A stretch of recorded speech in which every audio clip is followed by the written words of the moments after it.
First of all, I'm delighted to be here, Court and Jonah, and look forward to having a constructive conversation with you where our interchange hopefully produces something of value for your colleagues. My career was entirely in the insurance business. So I did not switch jobs, meaning I did not switch companies, nor did I switch industry. I was I had a PhD in chemical engineering and operations research and joined the Hartford Insurance Group. At that time, it was the Hartford Insurance Group. Today, it's the Hartford Financial Services Group, and started from a job in research, actuarial research, planning, and worked my way up in the organization and retired as the CEO of that company.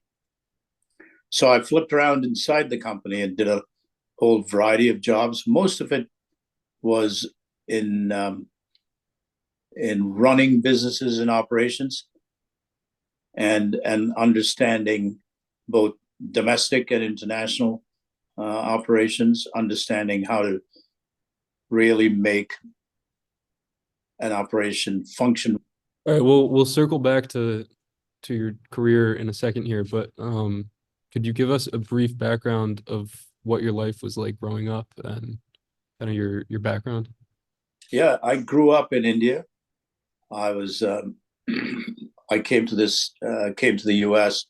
in 1969. I was 22 years old, and I grew up in a poor family background. So education was always an important consideration in my family's upbringing. My mother's foot was always on my neck, and I was constantly, how should I say, coaxed to do a good job at school. And so I was really very much into academics, and I went from high school into engineering college, and from there I came to the U.S. in '69 and went to school at Drexel University and got my doctorate in chemical engineering there. What kind of a student were you? Where did you rank in your class? I was one of the top students in class. Through high school, I was either number one or number two. And I was also involved in a lot of extracurricular activities, not sports, because our school didn't do much on sports, but debating, dramatics, all those things, all of which actually stood me in good stead because it gave me the ability to confidently speak publicly, which I know you and I, Court, have talked about. And so that was a big background rounder, if you will. It helped me round my background. It was not just a pure geek. I did have the capacity to be involved in communicating to people in different contexts. So that was actually a great experience for me. Coming from India to the US, were there any challenges that you faced? And if there's a student that's in a similar situation today, what advice would you give them? Well, the challenge was the economic environment at that time was not exciting because the country was going through a recession. But, you know, I was fortunate where I had two job offers, and so it was easy for me. But there were others who were struggling, and it took them longer to find a job. But if you're an outstanding student with a great academic record and a personality that is oriented towards team spirit, teamwork, you know, the interviewer sees it. Because in all times, good times and bad times, people are hiring. So it's not like there are no jobs. There are always jobs. It's your ability to rise in that circumstance that makes a difference. That confidence in yourself, not because it is founded on just self-glorification. It is founded on the fact that you have done everything you know in your power to be the best you can be. It just shines through. Shines through in your interview. The interviewer starts to perceive in your line of questioning, in your answers, and so on. Ooh, this is an exceptional human being. I got to bring him or her into my organization. The company you worked for was the Hartford Insurance. Mm-hmm. Mm-hmm. And what was the first job that you ever held? The first job was in actuarial research, and it was in business planning, strategic planning.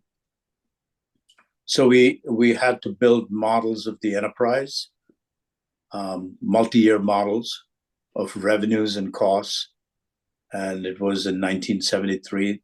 The 73-74 period is when you had a sudden surge in inflation. And also we had the president's price controls and so on. So it totally disrupted our ability to understand our costs and to be able to, price our product properly. It was a very, very difficult time in the insurance business because equity markets had also taken a beating. And so our capital base got hammered. And so really modeling an enterprise and modeling its financial future was quite an experience. So I started there. From there, I worked for the chairman of the Hartford as his staff assistant. And that's what gave me a real opportunity to rise in the company. How did you choose actuarial sciences? Well, one thing I want to clarify was I was never an actuary. I was as you know, from my degree, I was in operations research.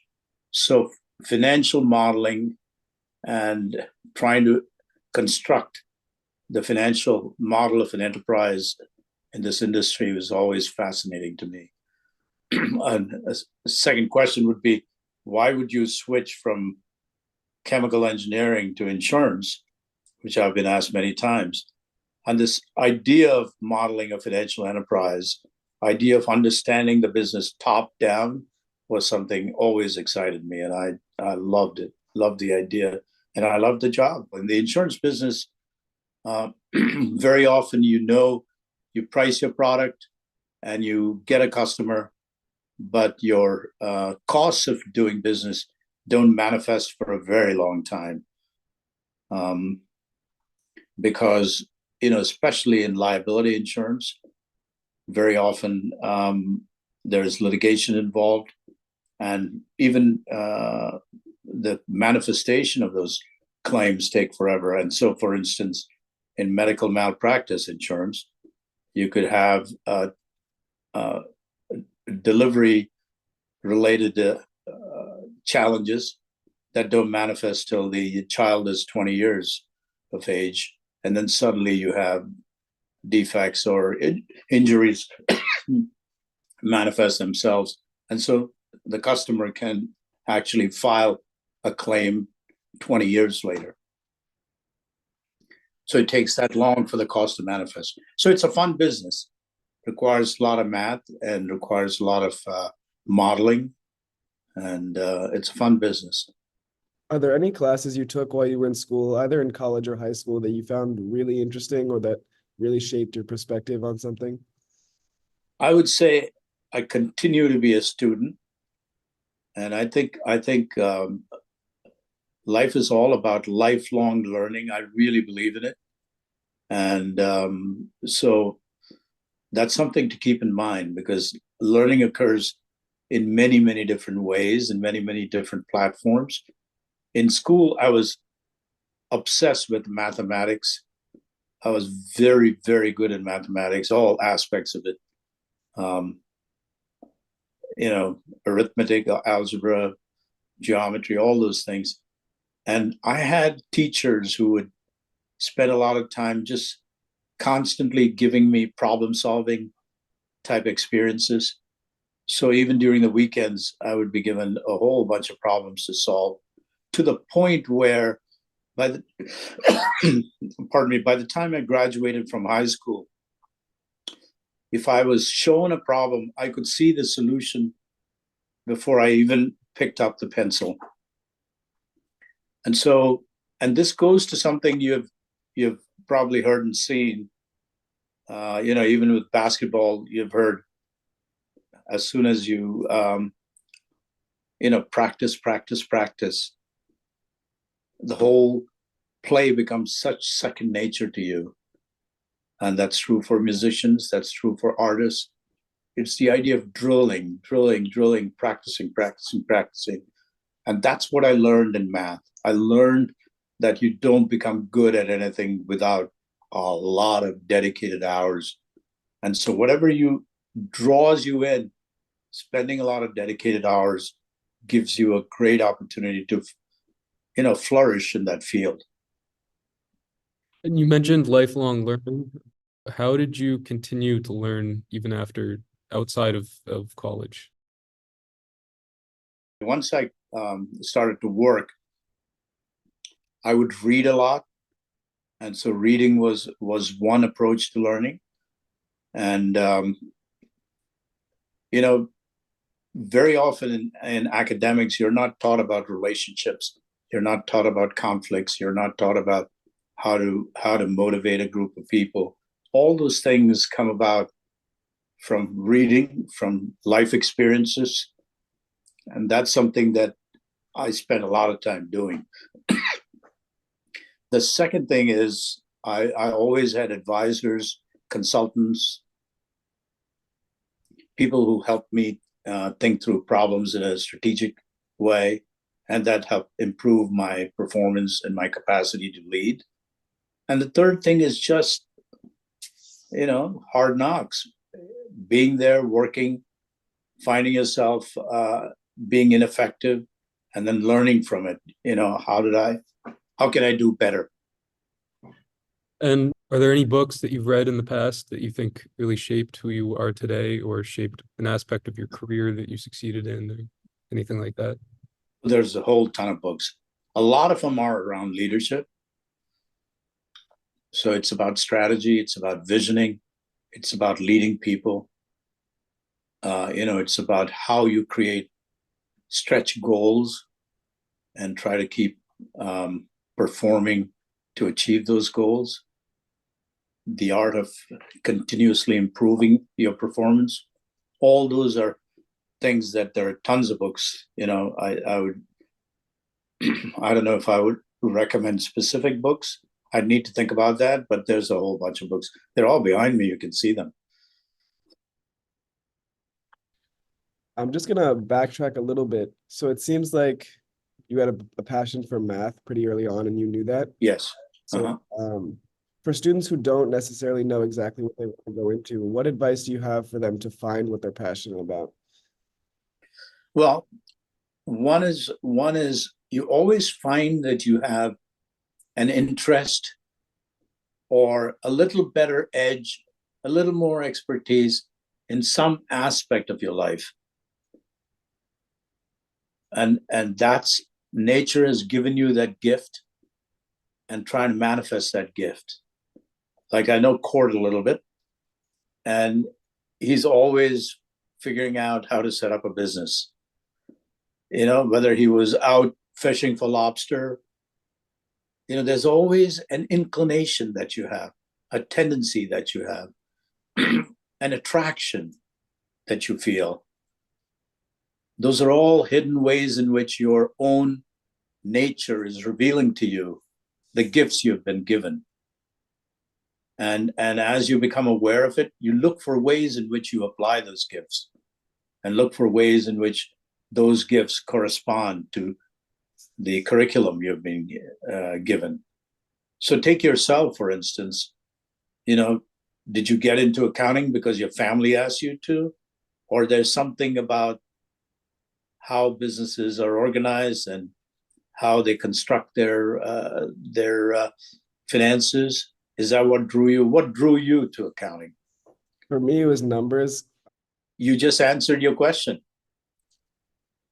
So you had a tendency or an inclination or drive, an interest in numbers, and then you thought, well, one area of application is accounting, because there's a lot of areas. There's engineering, there's physics, there's all kinds of areas that use math, but you went in there and then it sort of drew you in.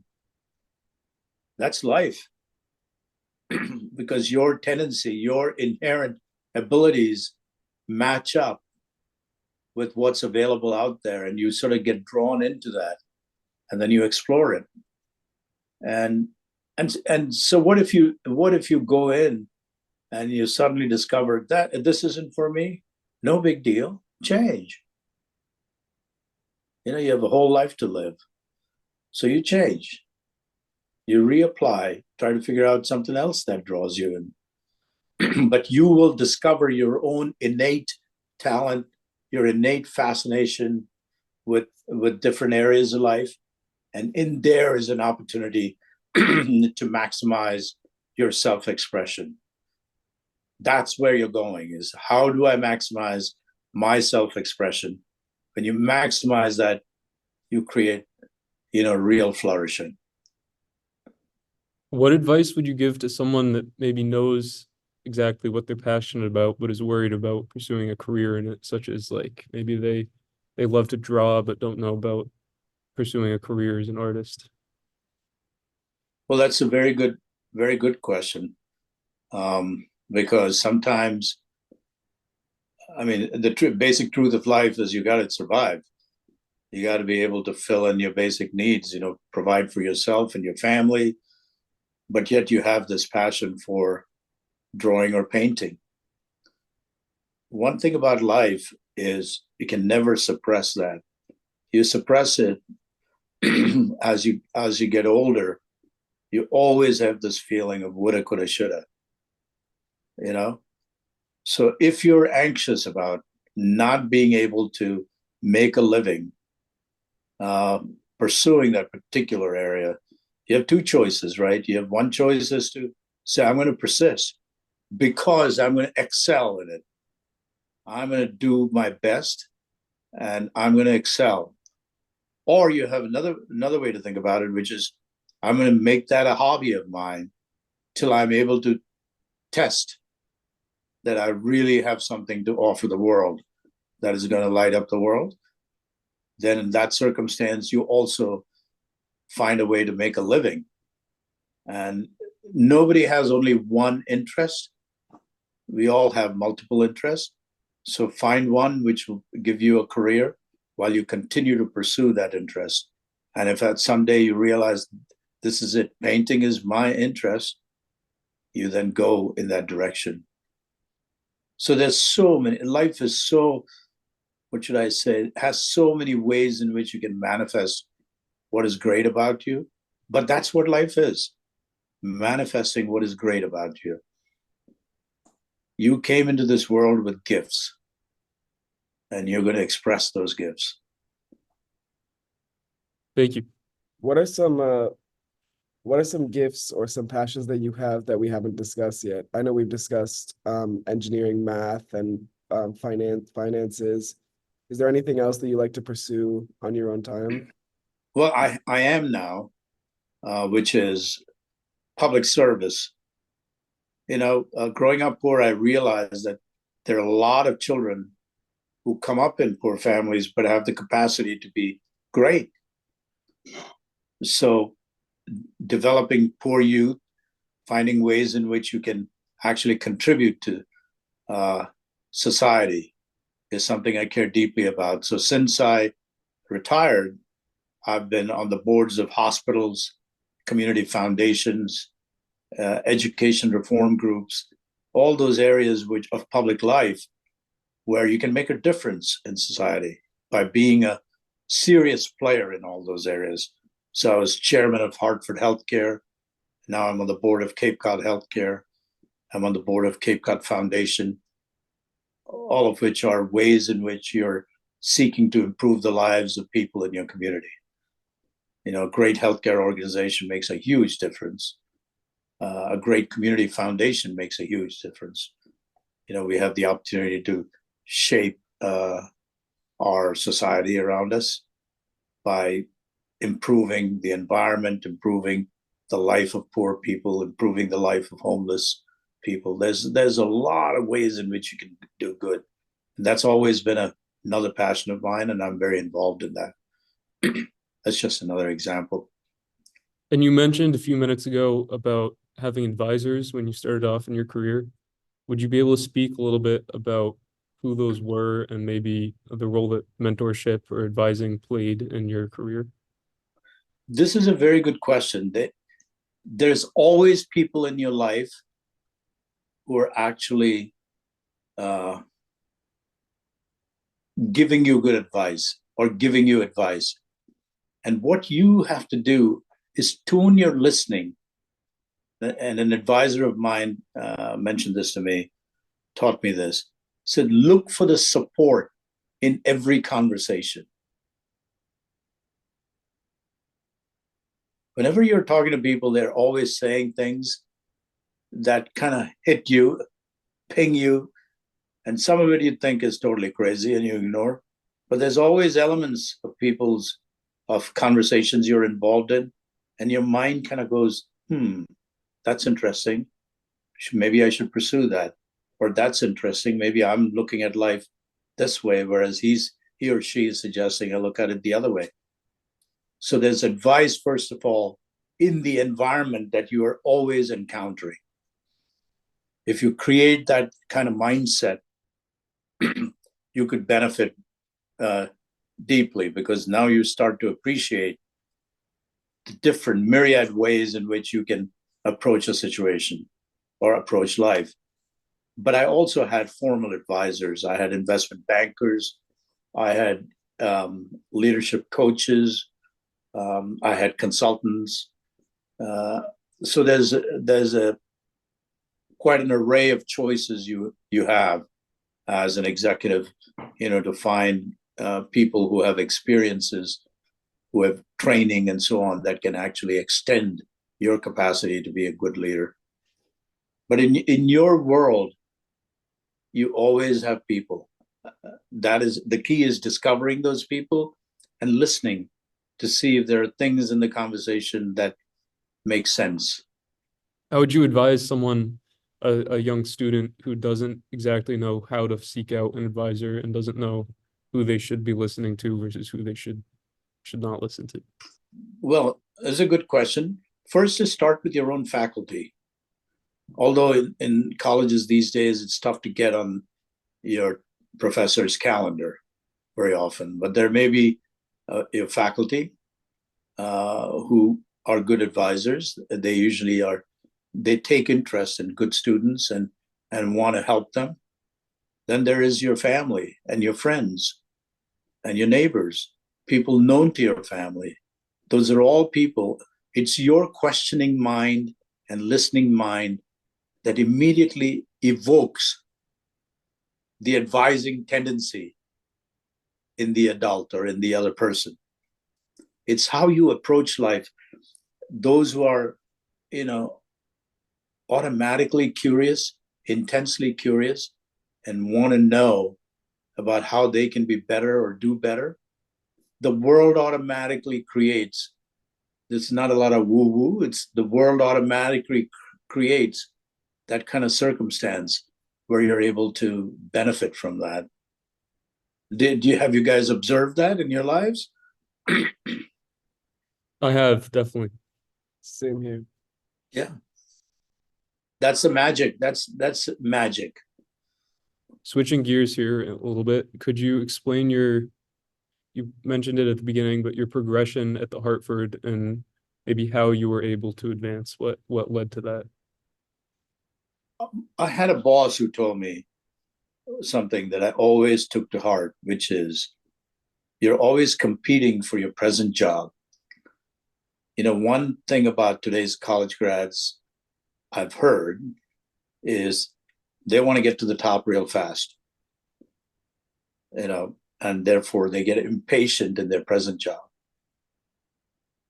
This particular supervisor taught me to think about how can you be excellent in what you're doing in the present moment, meaning in your present job. And so the more you're able to take the whole environment in, where you're becoming a star employee in that present situation, you automatically get pulled up by the organization into bigger and bigger and bigger challenges.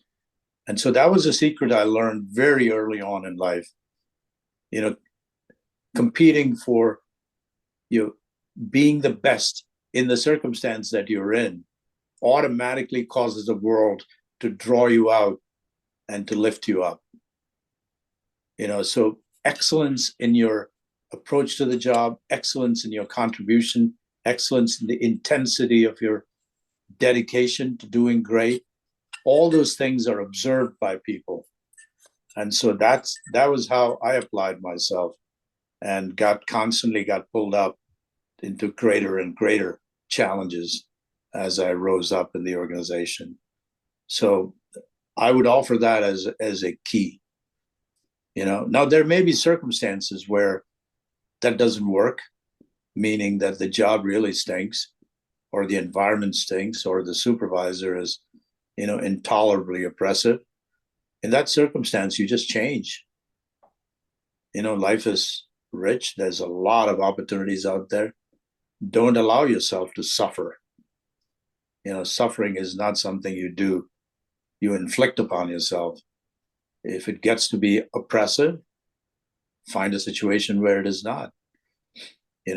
But you demanding the most of yourself and doing the best is a winning formula. It always gives you opportunities to advance. When you chose the Hartford, what values about the company attracted you? The opportunity to grapple with the big picture. So strategic planning and enterprise planning was something that drew me. My interviewer, who was the head of that organization, meaning the particular area of research, said you will have the opportunity to engage with the senior leaders of the company and look at the company from, top down, from a big picture perspective. And that always intrigued me. The opportunity to look at the whole problem or the whole situation was always intriguing. And so, I had an opportunity to go work for another chemical company, and which would have been more consistent with my career. I would have been straightforward research. But in that time when I looked at it, one was just straight into research. The other was really getting into an enterprise situation where you can look at the whole equation, was something that just seemed a lot more fascinating. And that's why I did it. But, life, it's not like there is the way to get ahead. I think it is trying to find a situation where your skills and talents are usable, and then doing your best. That, to me, will automatically keep opening doors for you. So think of yourself as a machine, if I could use this analogy, and you're just going to be the best machine in that way. Your attitudes, your approaches, your intensity, your work ethic, your output, and then life just throws up opportunities for you. It just does. So what were your goals in your early 20s? I wanted to keep rising in the organization and, look at the enterprise in a way where I can understand and master the business and really be able to contribute in a big way. Beyond that, I have to say my goals were fuzzy because I was an engineering student. What the hell did I know about running a company? And I was an individual here. I didn't have a whole bunch of family or people advising me at that time about first do this, then do that, then do the next thing. I just went in there and I did the best I could. And in each situation, I tried to figure out what was the excellence standard for that particular situation. What would make the team win? What would make the unit win? what would make that particular part of the enterprise do very well. And that's how I applied myself throughout my life. And how would you say you were able to find direction? By just as I said earlier, by talking to your advisors, your bosses, your peers. There's always ways in your circumstances where you can sort through confusing situations, where you're perplexed. There are always ways, and you talk through with people. Don't sit there thinking, oh my God, I have no idea how I'm going to advance. Start talking to people, and you'll start to discover strategies and truths that you were not aware of. And when you have a setback or an obstacle while you're pursuing one of your goals, how do you handle that? Well, I had huge setbacks even as CEO. We were in the financial crisis of 08-09, and the Hartford was in serious financial distress because we had a lot of commercial real estate in our, what should I say, in our asset base, and the real estate industry had just about collapsed. It was a huge bubble. And next to the Great Depression, the financial crisis of 08-09 was very severe. There was none other than the Depression that exceeded the stress that the country faced at that time. And we needed to raise money, capital. And I thought about our company as having very important stakeholders, namely our customers, our employees, the community we lived in, and our shareholders. And I thought my job was to basically find a way to make this company come out of this crisis and have the capacity to continue to serve the communities that I just mentioned. And I applied myself. I went down to Congress, went down to see the White House. I reached out to potential capital providers. And day by day, you wake up and you figure out how to advance the ball. As I even told my team, as Churchill once said, when you're marching through hell, keep marching. Keep marching. And that's what I did, kept marching.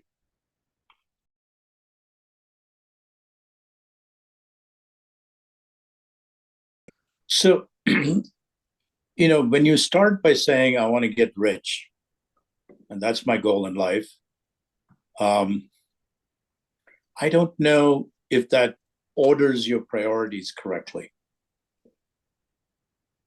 The way to order your priorities is to start by saying, how can I express myself in this world, in this life, in a way that is powerful? Powerful not as in grabbing power, powerful as in having a great impact on society, great impact on discipline, great impact in a way that is going to make life exciting. When you start to pursue that, you automatically find yourselves in situations where support comes in your way. Support comes in great job opportunities, in great funders, in all kinds of ways, myriad kinds of ways. As I said in the earlier part of our discussion, you pursuing excellence in ways in which you can be the best that you could be, you will succeed. Life can't stop you then. Just can't. And then money follows. Money just follows you. People want to give you the capital. Employers want to hire you because adding you to their team only makes their team better. So aspirationally, understanding first what is great about you, understanding second what you want to do in life, what kind of impact you want to make in life, where can you really show your talents, make your talents work out. Those would be the areas where you apply yourself with intensity and diligence. And life just happens. It'll happen. Nothing will stop you. My old bosses used to say, not to worry, do your best. You'll just bubble up. That's exactly what will happen to you. You will bubble up. The world can't keep you down. It won't. Great, thank you. And then I think this is last question. I was going to bring this up earlier, but I was reading online and I saw that you were a big proponent of meditation. Could you tell us about how that played a role in your life and maybe why you would recommend it for students or anyone in general? This comes from a core belief that who you are first is your spirit. And to tell you the truth, most of us think of our, when you're a youth, think of our bodies, our personalities, our egos as being who you are. And the younger you are, the more you are thinking about that, because that's the nature of life when you're a youth. You're attractive, and that's what you spend your time doing, right?